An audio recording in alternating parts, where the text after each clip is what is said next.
세계적인 투자 전문가는 말했습니다.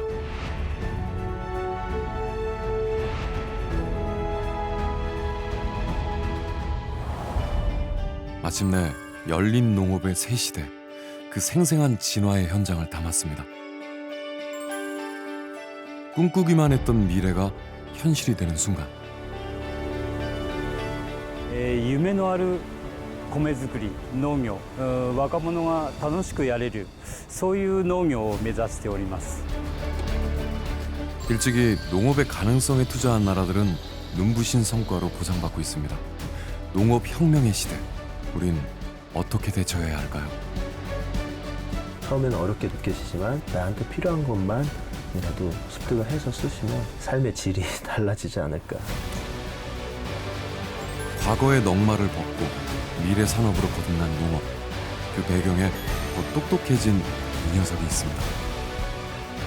농업의 패러다임을 바꿀 열쇠, 세계는 지금 스마트팜 시대입니다.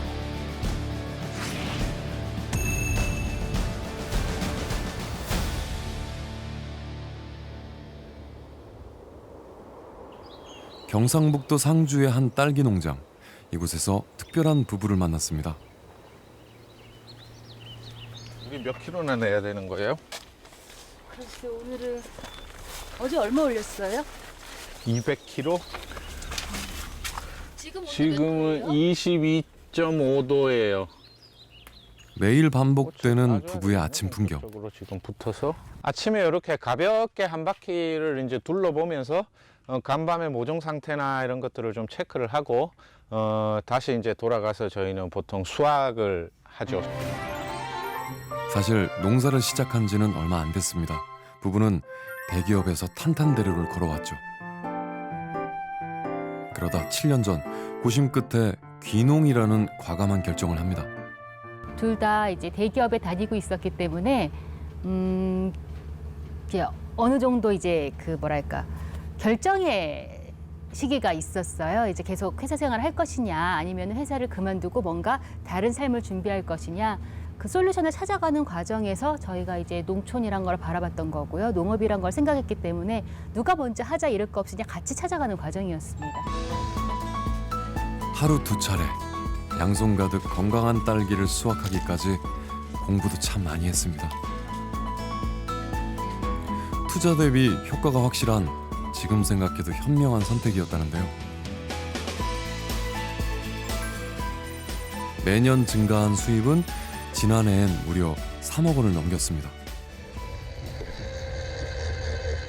오후 2시, 하루 중 기온이 가장 높은 이 시각이 되면 딸기하우스의 천장을 닫습니다. 그런데 문을 닫는 사람이 안 보이네요. 저기 아무도 안 계세요? 아, 여기 계셨네요. 농장이 아닌 컴퓨터 앞인데요.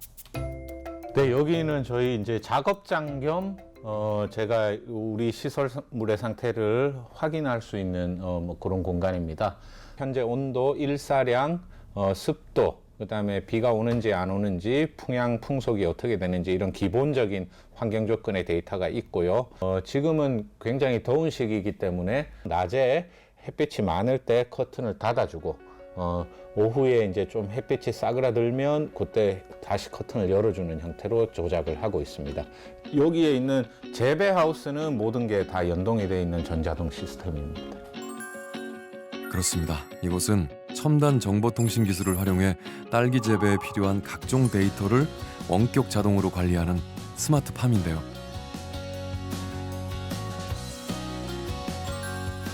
(5,000제곱미터가) 넘는 농장 곳곳에는 각종 스마트팜 장치가 설치돼 있죠.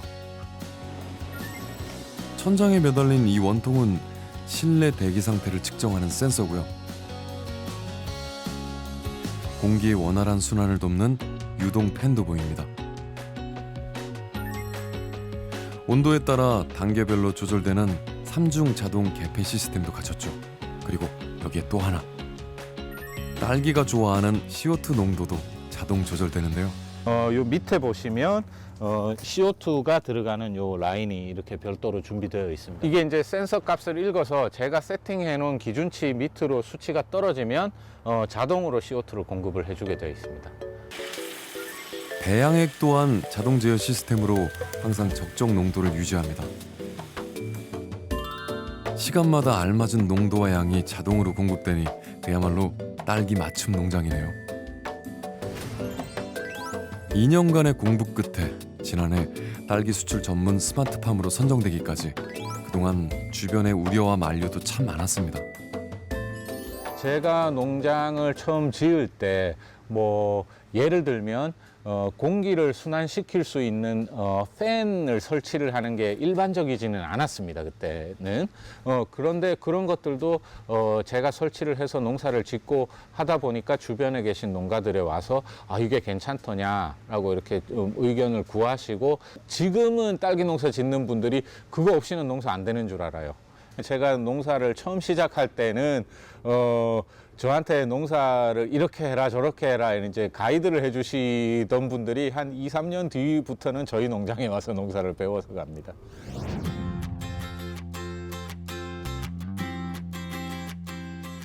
스마트팜은 시설 작물 재배에만 국한된 얘기가 아닙니다. 철원에서 2대째 낙농업을 이어가는 이곳은 스마트팜 도입 후 예전과는 180도 달라졌다는데요. 마침 밥 먹는 시간이었네요. 안녕. 신선한 우유 생산을 위해서 규칙적인 사료 공급은 필수. 녀석들의 엄마 김진숙 대표는 부모님이 젖소 10마리로 시작한 목장을 혼자 힘으로 90마리가 넘는 규모로 키워냈습니다. 낙농은 지금은 이제 뭐 거의 장치 산업이라고 말할 정도로 과거에 10마리, 20마리 짜던 그런 낙농은 이제 할 수가 없어요. 지난 2011년 50대 늦은 나이에 시작한 초보 농사꾼이지만 지역신문에 날 정도로 유명인이 됐습니다. 모두 스마트팜 도입 덕분이었죠. 창이 다 좁아서 이렇게 전부 커튼화가 되어 있어요. 비가 오면 강우 센서가 센서를 잡아서 자동으로 커튼을 내려줘요. 그러니까 과거에 그냥 비만 오면 뛰어나와서 예? 한 20, 30개도 넘던 그 커튼을 손으로 올리고 또 비가 그치면 손으로 다 내리고 하던 거를 지금은 자동으로 올라가고 자동으로 내려옵니다. 스마트팜 덕을 본 게 이뿐만이 아닙니다. 소마다 운동량이나 건강 상태, 유량을 고려해 사료 양도 다르다는데요. 비결은 간단합니다. 여기 보시면 소들이 목걸이가 다 달려있죠? 요걸 급액이라고 그래요. 쉽게 말하면 컴퓨터로요. 내가 얘를 한 달에 사료를 5kg만 주세요 하면은 5kg를 설정을 해요. 그러면 얘가 요 안에 들어가면 5kg 이상은 안 나와요. 하루 종일 서 있어요. 또한 낙농업의 성패를 가르는 소의 발정 시기도 스마트팜 도입 후 정확하게 알 수 있다는데요. 여기 이제 스마트팜 발정 탐지기예요. 이제 소마다 다 달려 있죠. 풀을 먹는 애들이니까 대세김질을 하잖아요. 그러니까 하루에 반출을 몇 번을 하는지, 이제 소의 온도, 그다음에 많이 보여있던 움직임, 이제 그런 데이터들을 얘네가 받아서 컴퓨터로 넣어주는 거죠. 여기 보시면 발정 경고 떴죠. 2마리가 있다는 소리예요. 435번. 수정 날짜가 며칠인지, 귀에 달린 이 작은 차귤 칩이 수가 참 얼마나 똑똑하네요. 됐는지. 발정만 단순히 잡는 게 아니고 이렇게 건강까지. 이제 저희 집 같은 경우에는 저희 집에 그 진료하시는 원장님이 이 스마트팜 앱을 저희 집 걸 아예 저가 깔아드렸어요. 그러니까 굳이 저가 원장님한테 연락하지 않아도 원장님이 저희 목장에 스마트팜만 열어보시면 어떤 소가 수정이 필요한지, 어떤 소가 진료가 필요한지 원장님이 아시는 거죠. 목장에 다녀오자마자 김 대표님이 분주합니다. 짐이 한가득인 걸 보니 어디 멀리 가시나 봐요. 제가 다니고 있는 출산과에서 내일 졸업여행을 갑니다. 스마트팜이 없을 땐 저희 여행 꿈도 못 꿨어요. 근데 이제 스마트팜을 어느 정도 1년 하고서부터는 많게는 1년에 한 5번 정도, 적게는 3회 이상 지금 현재 꾸준히 가고 싶은 여행, 견학 뭐 다 다니고 있습니다. 아, 제가 정말 꿈꾸는 삶입니다. 그녀의 목장은 아버지 때와는 분명 달라졌습니다. 스마트팜이 있었기에 겁없이 제2의 인생을 시작할 수 있었죠. 하지만 시간이 흐를수록 안타까운 마음이 고개를 든다는데요. 발정 탐지기는 네덜란드 제품을 쓰고 있는데 그 기에 달린 요거 하나가 저희가 30만 원에 구입을 해요. 그러니까 60도 60개를 보시면 1,800만 원. 그러니까 총 드는 비용이 거의 2,800에서 3,000만 원 정도 돼요. 우리나라 저걸 못 만들어서 우리가 네덜란드제를 수입을 하고 있나요? 절대 아니죠. 데이터 기반이 없는 거예요. 저희가 데이터 기반이 없어서 외국 제품을 쓰는 거지 한국의 기술력이 없어서 저걸 만들지를 못해서 안 쓰는 게 아니에요. 쉽게 말하면 저희 집소 데이터가 지금 네덜란드로 가고 있습니다. 아직 낙농업 스마트팜 장비는 수입 제품이 대부분인 상황. 이 장비에 축적된 데이터 역시 외국으로 빠져나가고 있어서 국내 낙농업자들의 고민이 깊다고 합니다. 과거의 농업 경쟁력은 야, 저 농가는 어떤 시설을 갖고 있지? 어떤 장비를 갖고 있지? 또 어떤 기술을 갖고 있지? 이게 농업 경쟁력이 잣대였다면 이 스마트 농업이 되면서는요. 야, 저 농가는 어떤 인공지능 기술을 갖고 있지? 야, 저 농가는 어떤 빅데이터를 갖고 있지? 이렇게 그 농업의 경쟁력을 가름하는 잣대가 바뀌고 있다는 거죠.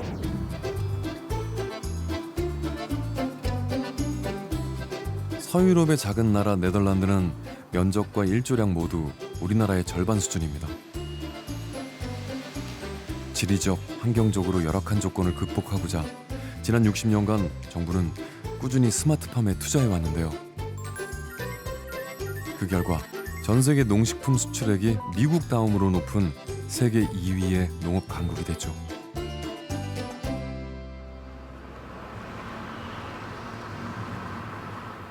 암스테르담에서 2시간 거리의 시골 마을의 목장. 과연 네덜란드의 스마트팜은 어떤 모습일지 궁금한데요. 젖소들이 일렬로 줄을 섭니다.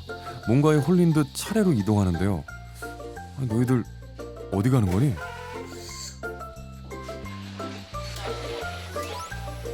알고 보니 사료로 유혹해 착유를 시작한 건데요. 자동으로 젖꼭지를 찾아 소독해서 착유까지 사람 손을 거치지 않고 일사천리로 진행됩니다. 게다가 생산량까지 증가하니 효자도 이런 효자가 없죠. 이렇게 자동으로 착유한 우유는 실시간 모니터링이 가능한데요. 2,000 liters more. We have now 10,500 liters milk per cow. 너 누구니? 예, 일명 푸시어 로봇으로 불리는 이 녀석은 옛날 SF 영화에나 나올 법한 비주얼이지만 수시로 오가며 소들이 먹기 좋게 여물을 밀어주는 일을 합니다. 덕분에 허리 굽힐 필요가 없죠. 작지만 강한 이 녀석은 24시간 목장을 누비며 바닥에 쌓인 소의 배설물을 청소하는데요. 이곳에선 대부분의 일을 로봇이 대신합니다. 단순 노동의 해방과 함께 데이터에 의한 체계적인 목장 운영도 가능해졌죠. Het gaat de hele dag door. Ze worden 3 keer gemolken. Voor je lichaam is het beter, je gestel. En de koeien varen er wel bij.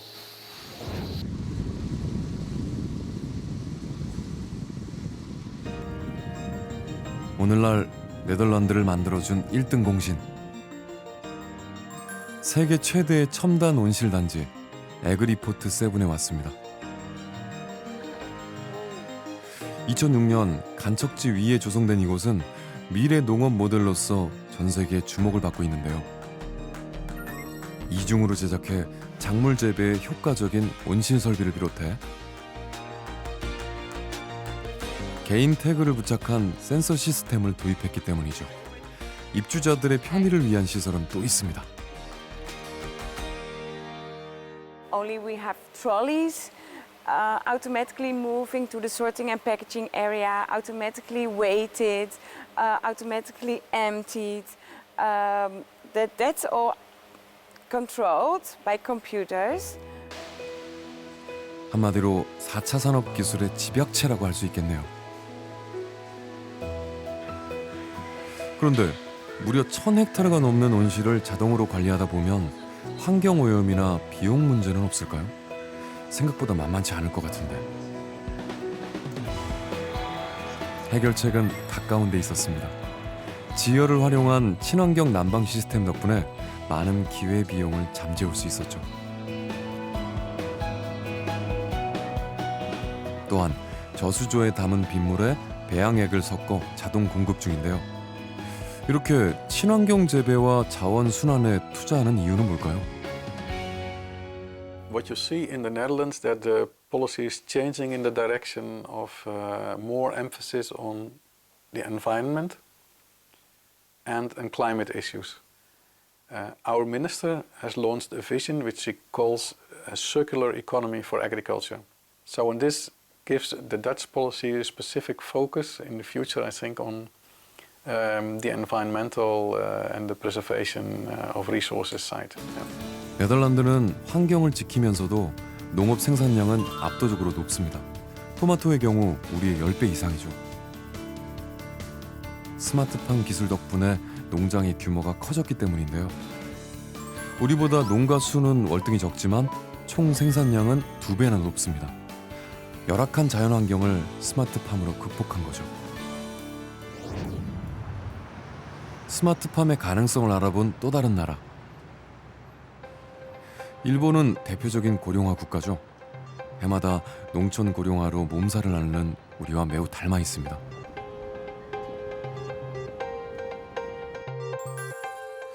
무려 20여 년째 농촌 인구는 하향 곡선을, 평균 연령은 66세를 웃돌며 상향 곡선을 그리고 있죠. 농사지을 땅은 많은데 일할 사람이 없습니다. 이 고질적인 일손 부족 문제에 대안은 없는 걸까요?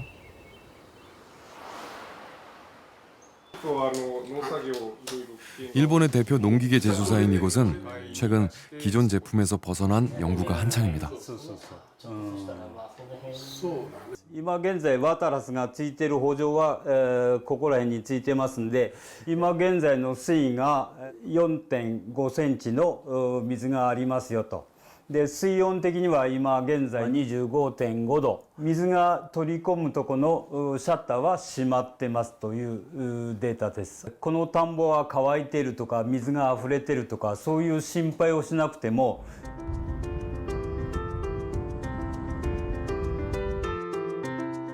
이 업체가 관리하는 인근 지역은 약 130헥타르 정도. 지난 2014년부터 새로운 수경 시스템을 도입 중입니다. 농사 짓는 모습도 예전과는 많이 달라졌다는데요. 今までは補助を確認しながら、水を入れるということになると、こうやって開けて、水を入れると。1分1時間とかだいたい水量が来た思ったらもう一度来て、閉めてやると。 이제 더 이상 날씨에 따라 논을 살필 필요가 없어졌습니다. 몸은 물론 심리적으로 훨씬 편해졌죠. ワタラスっていう装置なんです。ここでソーラーでバッテリーをしっかり充電しながら、ここの赤いキャップのところに水温、水位、そういう気温とかそういうデータをしっかりと把握して 벼가 잘 자랄 수 있는 최상의 조건을 자동으로 파악하고 실행해 줍니다. 今これでシャッターが開いてる状態、ゆっくりとゆっくりと上がっていく状態。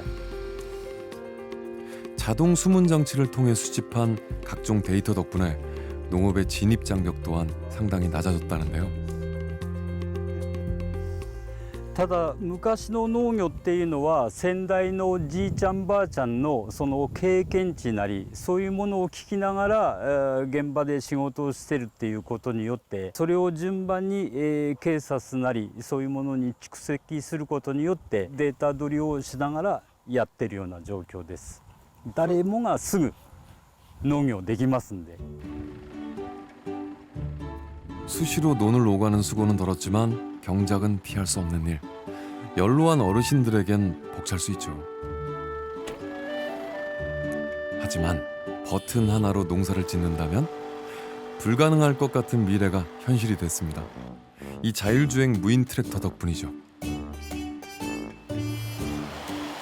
현대 농업에서 트랙터의 위상은 과거 소보다 더 높을 텐데요. 이 무인 트랙터는 드넓은 논을 자로 잰 듯 오차 없이 경작합니다. こちらのトラクターは GPS、人工衛星からの位置情報を取得するシステムを活用することでトラクターが田んぼの中どの位置にいるのかというのを常に正確に把握することによって人がいなくても自動で作業することができるようになっています。 자율주행 속도도 빠릅니다. 30분 만에 3,000제곱미터를, 하루에 4만 제곱미터 이상도 가능하죠. 앞으로는 사람이 힘들게 김 매는 풍경을 볼 수 없을지도 모릅니다. 逆に個人の農家さんも私のところへ来て言うのが、やっぱり個人的にはなかなかこういう近代的なものについていけないと、やっぱりあなたたちが残っていくのかなっていう話は出てきます。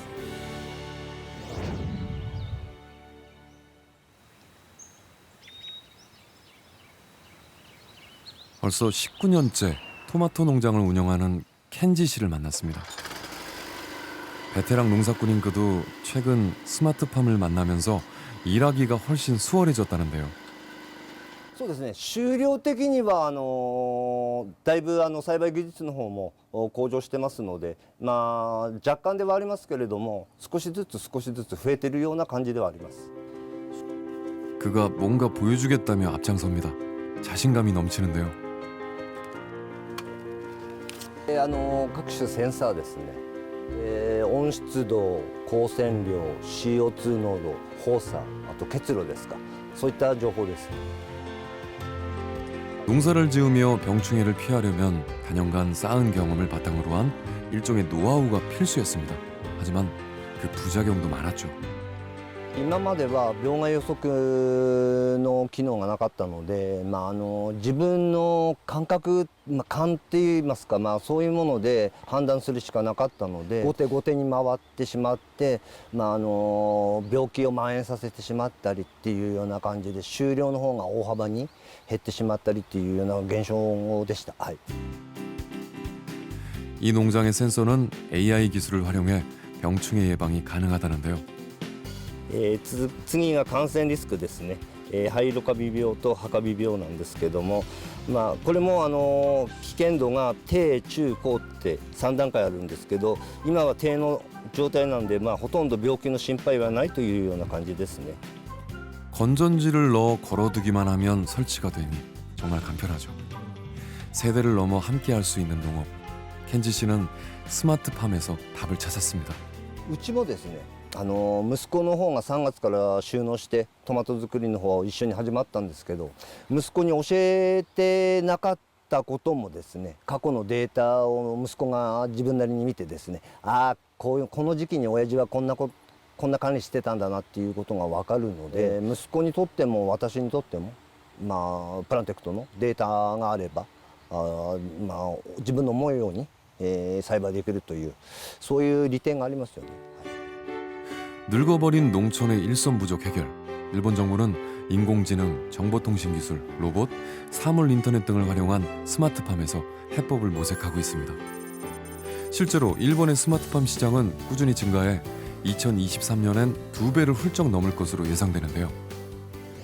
農作業っていうのは、日本人のその一つの頭の中でやはりきつい、汚い、それから危険という我々 3K と呼んでるんですけども、で我々スマート農業によってですね、やっぱり農業が儲かる、魅力的なビジネスにしなきゃいかんと、そういうふうに思ってるんですね。で、これがこうすることで、若い人が参入して農業が持続的なそのループを回っていくと。 전 세대를 아우를 수 있는 미래 산업으로서의 도약. 농업 선진국들이 지속적으로 스마트팜에 투자하는 이유가 바로 여기에 있습니다. 시설원의 분야에서는 네덜란드, 이스라엘, 일본이 ICT 기술을 활용하여 스마트팜을 상용화하는 단계까지 와 있습니다. 우리나라도 2022년까지 스마트팜이 경제성을 확보하여 상용화될 수 있도록 최선을 다하고 있습니다.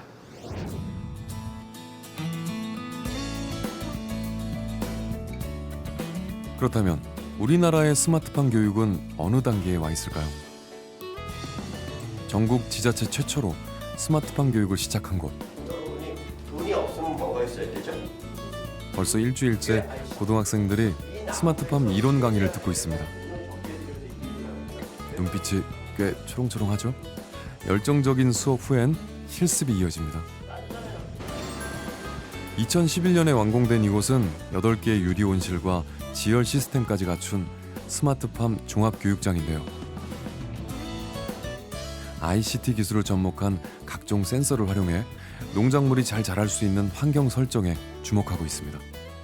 네, 여기 보시는 이 메저링 박스라는 곳이 가장 온실의 기본적인 정보를 수집하는 메저링 박스인데, 유리 온실 지붕 밑에 또 다른 온도계가 설치되어 있는데, 저 온도는 겨울철에 이 온실 전체가 균일한 온도로 유지하기 위해서 저 유동편을 사용하는 것입니다. 지금 보시는 이 센서는 무선 와이파이 기능을 내장하고 있는 센서인데, 3가지 정보가 나오는 거죠. 함수율, 배지의 온도, 배지 내 EC 농도가 여기서 출력이 되겠습니다. 이곳에 설치한 센서만 5개 이상이라는데요.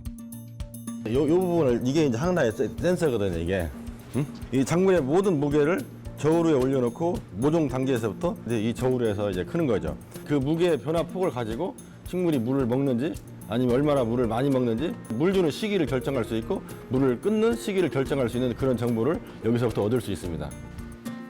식물 생장에 필요한 모든 정보를 데이터화해서 지역 농민이나 학생들에게 교육 중입니다.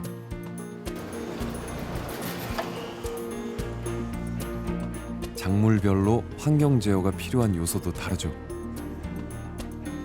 이곳에서는 무엇보다 조명이 핵심, 낮과 밤 시간을 인위적으로 조절하는 건데요. 국화가 자라는 데 필요한 다른 요소보다 시간에 집중하는 이유, 무엇 때문일까요? 개화 시기를 조절하기 위해서 이런 장비가 이제 필요한 거죠, 이제. 그래서 이제 국화가 원래는 1년에 자연 상태에서 1년에 한 번밖에 개화가 안 되지만, 이렇게 낮과 밤의 길이를 조절할 수 있는 시스템에서는 1년에 약 4번 이상의 꽃을 피울 수 있는 조건을 만들어 줄 수 있는 거죠, 이게. 이곳의 교육 포인트도 소득 증대로 이어지는 비결에 맞춥니다. 교육생들은 스마트팜을 활용해 보다 많은 수익을 낼 수 있는 다양한 방법들을 배우죠.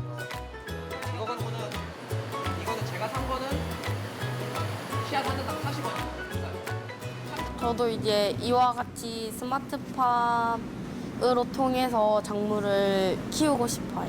적은 면적 단위에서 최대한의 농산물을 수확할 수 있는 것 같고요. 스마트팜 이용해서 인력도 조금 들고 그만큼 농산물을 뿌듯하게 수확을 하면은 그만큼 값어치를 받기 때문에 충분히 할 만한 것 같습니다. 파종과 재배를 거쳐 수확 후 가공 단계에 이르기까지 모든 교육의 궁극적인 목적은 하나입니다. 이것들이 성공을 하려면 결국은 교육을 통해서 이 스마트팜을 왜 해야 되는지를 더 적극적으로 교육과 홍보를 해야 되고, 결국은 농가의 소득과 연결되는 교육 시스템을 갖춰가는 것이 가장 큰 앞으로의 그 핵심 과제라고 생각됩니다.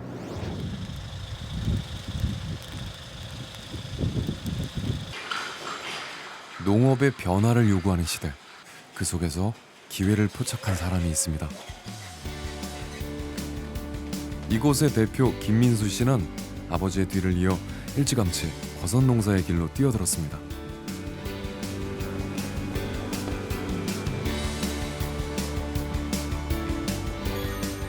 3년 전 스마트팜을 만나고 그의 농업 인생이 한 번 더 도약합니다.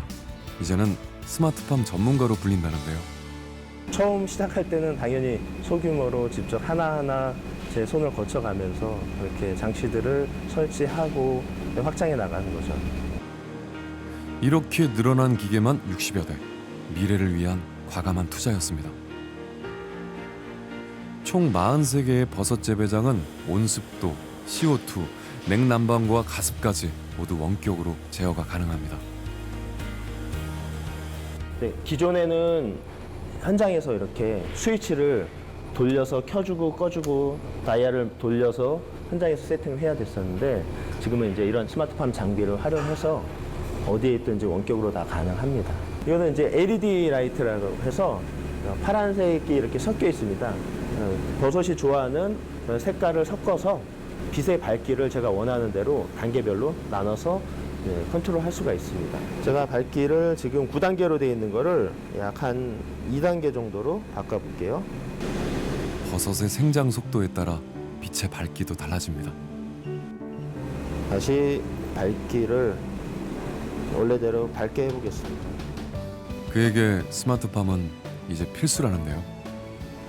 제가 해외 출장도 자주 가는데 해외 출장을 가더라도 하루에 수차례 필요에 의하면 또 제어도 하면서 이렇게 버섯을 관찰하고 키우고 있죠.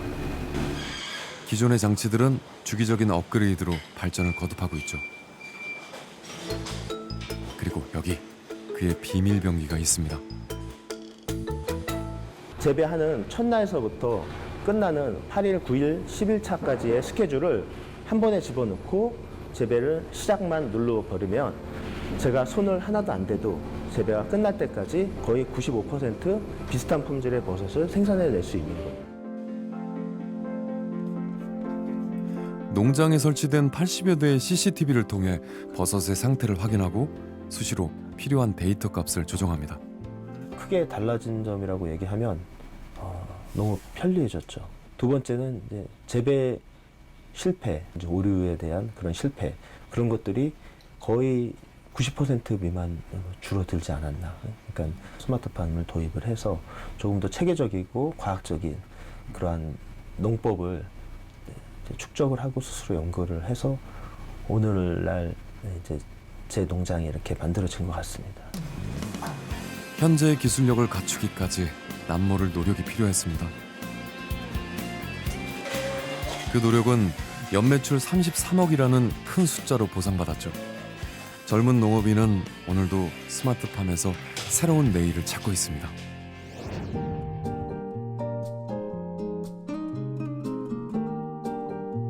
전 세대의 인기 만점인 다육식물. 그렇죠. 김영기 씨는 부인의 취미 생활을 돕다가 5년 전부터 본격적으로 농장을 운영하고 있습니다. 취미가 직업이 된 셈인데요. 이거 안 뜯으면 여기서 충돌이 생기니까 이렇게 정리를 자주 해줘야 돼요. 다육식물은 다른 재배 작물에 비해 비교적 손이 덜 가는 편이지만 농장 규모가 워낙 크다 보니 신경 쓸 일이 여간 많은 게 아닙니다. 싹이 나기 전까지가 가장 신경 쓰이는 시기라는데요. 발화는 자연 발화 자체가 잘 안 되니까 손으로 다 해야 됩니다. 약 2년 전 여름, 부부는 우연한 사건을 계기로 스마트팜 도입을 결심했습니다. 외출하려고 보니까 이거를 비닐을 한번 열어놓고 갔었는데 그때 한여름이었거든요. 소나기가 오는 바람에 물이 가득 담겨져서 애들이 완전히 3일을 갔다 왔는데 너무 뜨거워서 다 이렇게 내려앉아 버린 거예요. 그래가지고 이제 안 되겠다, 이거를 우리가 없어도 자동으로 이렇게 문을 열고 닫고 할 수 있는 시설을 만들어야 되겠다, 이래서 이제 열기를 했을 때 시간까지 설정이 가능을 하고요. 그 어느 정도 열 건지 닫을 건지, 전체를 열 건지 닫을 건지를 확인을 하시면서 실행을 할 수 있습니다. 이제는 하루 2번 천장 개폐부터 온습도, 통풍까지 원격 제어가 가능해졌는데요. 농장은 커져도 일은 훨씬 수월해졌습니다. 조금 더 일찍 알았더라면 하는 아쉬움이 큽니다. 네덜란드라든가 이런 나라에서는 안전 첨단 장비를 갖춘 스마트팜 사업이 진행되고 있는데 우리나라는 도입된 지가 불과 한 4, 5년밖에 안 되고 또 우리나라에서 지금 제일 약점이 어떤 빅데이터가 구축되지 않았다 하는 점입니다. 그래서 간에서도 지금 현재 빅데이터를 구축하기 위한 노력이 굉장히 가중되는 걸로 알고 있습니다. 우리 실정에 맞는 우리 스마트팜을 개발한다면 선진 애국처럼 못지않아 우리의 나라에 맞는 어떤 스마트팜이 자체적인 모델이 개발되지 않겠나 싶습니다. 효과적인 환경 제어는 농장의 수익 증대로 이어졌죠. 이런 식물들은 다육식물 중에 변이가 온 식물들입니다. 이런 금들은 그 인터넷상에서는 3천만 원 정도 올라와 있는 식물들입니다. 이런 이렇게 작은 것들이 예. 비단 한 분야만이 아닌 스마트팜의 확산은 거스를 수 없는 하나의 흐름으로 나타나고 있습니다. 국내 스마트팜 시장도 해마다 증가하고 있는데요. 최근 4년 만에 2배 가까이 증가하며 높은 성장세를 보여주고 있죠.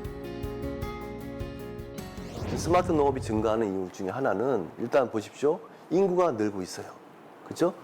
식량 생산은 거기에 따라가지 못하고 있습니다. 또 물 부족 문제, 환경 문제로 그 농지는 계속 줄어들고 있습니다.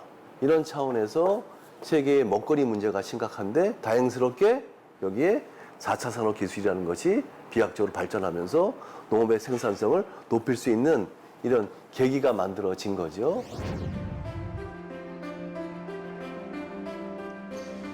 먹거리 부재에 대한 고민은 기후 환경에 영향을 전혀 받지 않는 식물 공장의 발전으로 이어집니다. 외부와 차단된 실내에서 완벽하게 제어하고 관리하죠. 일찌감치 그 경쟁력을 알아채고 연구 개발해온 이곳. 지난 2004년 설립한 우리나라 최초의 식물 공장입니다.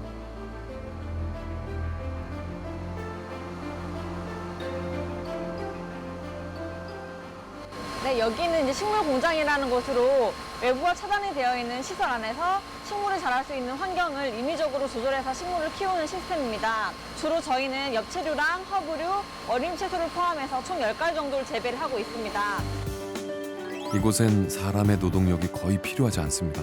로봇 트레이가 알아서 재배 상태에 따라 위치를 옮겨주거든요. 또한 수경 재배법으로 미세먼지나 토양 오염에서도 자유롭습니다. 태양 대신 LED 조명으로 광원을 공급합니다. 식물 종류에 따라 최적의 광원으로 바꿀 수 있죠. 질은 물론 양에서도 노지 재배에 비해 엄청난 차이를 보이는데요. 저희가 파종부터 소화까지 이제 수확하는 기간이 약 37일에서 39일 정도가 소요되기 때문에 노지에 비해 한 두세 배 정도 단축이 될 수 있고요. 한 단이 아니고 여러 단으로 다단 재배를 하기 때문에 그만큼 면적도 늘어난다고 보실 수가 있습니다. 식물 공장 불모지나 다름없었던 당시 한국에서 쉽지 않은 도전을 한 이유는 무엇이었을까요? 대한민국은 사시사철 그 사계절이 뚜렷하지 않습니까? 근데 해보니까 그 여름철 혹서기 그리고 겨울철 혹한기 때 1년에 약 한 5개월 정도 그때 채소 재배가 잘 안 됩니다. 가격은 폭등하고 공급은 잘 안 되고 이 채소를 안정적으로 생산하기 위한 방법이 없을까 고민을 하다가 10년 전에 식물공장이라는 카테고리를 발견하게 됐고 그때부터 연구 개발을 하면서 지금까지 오게 됐습니다.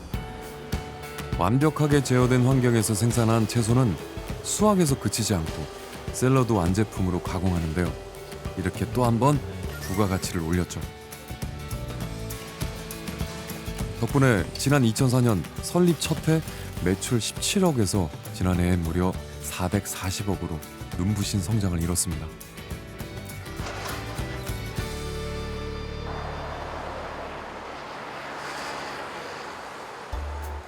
최근 서울의 한 지하철 역사에 시민들의 발길을 붙잡는 곳이 생겼습니다. 지난 5월 문을 연 소형 식물 공장입니다. 시민들은 이곳에서 재배한 식물을 육안으로 확인하고 샐러드 자판기에서 직접 구매할 수 있는데요. 반응이 뜨겁습니다.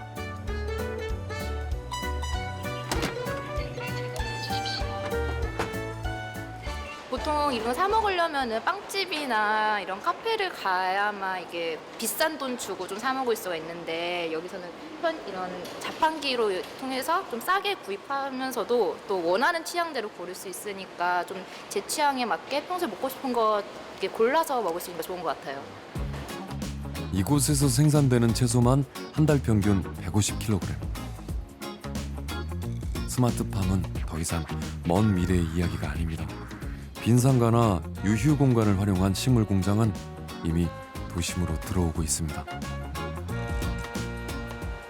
그럼 도심의 스마트팜이 건설이 되게 되면 로컬 푸드 개념으로 바로 그 근거리에서 소비가 되기 때문에 유통 경로가 줄어들게 됩니다. 그러면 CO2 발생량도 줄어들고 또 중간에 뭐 마진이라든지 그런 것들이 줄어들기 때문에 소비자들도 더 저렴한 가격으로 그 소비를 할 수 있어서 양쪽이 좋은 방법이라고 생각을 합니다. 네덜란드엔 원예 산업의 실리콘밸리를 꿈꾸는 곳이 있습니다.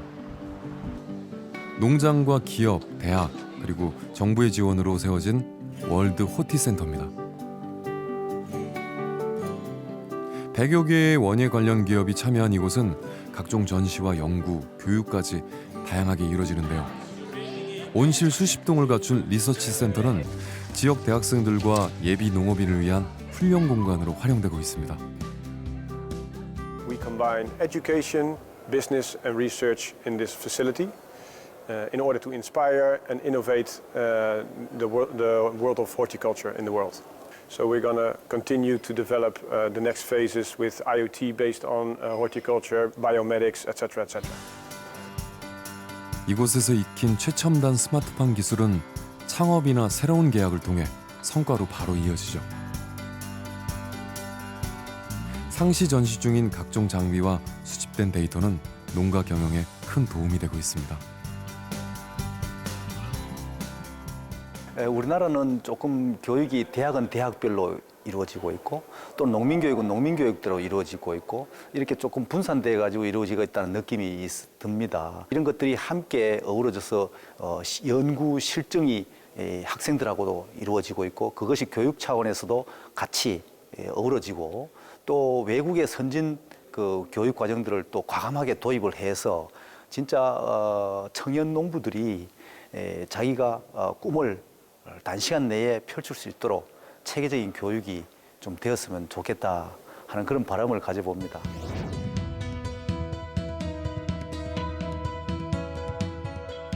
국내에도 민관학 상호교류회장이 마련 중입니다. 경북 상주시청의 스마트 농업 추진단은 오늘도 분주합니다. 지난해 선정된 스마트팜 혁신밸리 조성사업 때문인데요. 2022년 완공이 목표입니다. 상주시는 2009년도에 65세 농업인 비율이 24%에서 2016년도에는 65세 농업인이 55%가 됩니다. 따라서 초고령화 시대에 농업에 대를 잇는 젊은 농업인이 필요하기 때문에 청년 교육생 52명에 먼저 입주하게 되겠습니다. 우리나라 미래 농업의 거점이 될 스마트팜 혁신밸리 사업은 두 차례에 걸쳐 총 4개 지역이 선정됐는데요. 상주는 청년 농업인의 스마트팜 교육과 실습을 담당할 예정입니다. 정부는 주요 농업 정책 중 하나로 스마트팜 보급 확산을 결정하였습니다. 경북 상주의 스마트팜 혁신밸리는 향후 20년간 혁신의 아이콘이 될 수 있도록 에너지 자립의 대형 첨단 유리 온실을 중점으로 개발되며 이를 120% 활용할 수 있는 스마트팜 환경 제어 및 재배 시스템이 구축될 수 있도록 중앙정부, 지자체, 관련 산업계 및 학계에서도 정책, 기술 및 이론 자문을 활발히 하고 있습니다.